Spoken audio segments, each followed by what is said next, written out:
Guys আমি লবিতে দাঁড়িয়েছিলাম, কোনো প্লেয়ার পাচ্ছিলাম না ম্যাচ খেলার জন্য। কি রে ভাই, এর আবার কি হয়? দেখি তো যাই তোর গ্রুপে। আরে মিরাজ ভাই চলো কাস্টম খেলি। আচ্ছা ঠিক আছে, চলো কাস্টম বানাও। 1 মিনিট দাঁড়াও মিরাজ ভাই, একটা প্লেয়ার গ্রুপে জয়েন দিচ্ছে, ও নাকি তোমাকে কি বলবে। এটাই তো সেই ইউটিউবার যে নিজেকে অনেক প্রো দাবি করে। আরে মিরাজ ভাইয়ের প্রো প্লেয়ার দাবি করতে হয় না, তার গেম প্লে দেখেই সবাই বুঝে যায়। ও আচ্ছা, তাই নাকি? আমার ফ্রেন্ড লিস্টে একটা ভয়ানক প্লেয়ার আছে, তুই পারলে তার সাথে কাস্টম কর।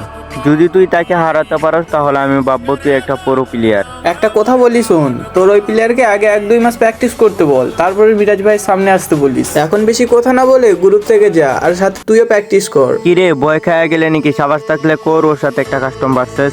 আরে মিরাজ ভাই কোনো প্লেয়ারকে দেখে ভয় পাবি, এটা তুই কিভাবে ভাবলি? আচ্ছা ঠিক আছে, তুই তাহলে তোর ফ্রেন্ড লিস্ট থেকে সেই প্লেয়ারটাকে ইনভাইট কর। কি রে, তোর প্লেয়ার গ্রুপে এসে আবার চলে গেল কেন? আমিও তো বুঝতে পারলাম না গ্রুপে আসে কেন চলে গেল। দাঁড়া আবার ইনভাইট দিতাছি। আরে বারবার কেন মিরাজ ভাইয়ের গ্রুপে অ্যাড দিচ্ছ? কালকে মিরাজ ভাইয়ের সঙ্গে 7-0 হেরে গেছি।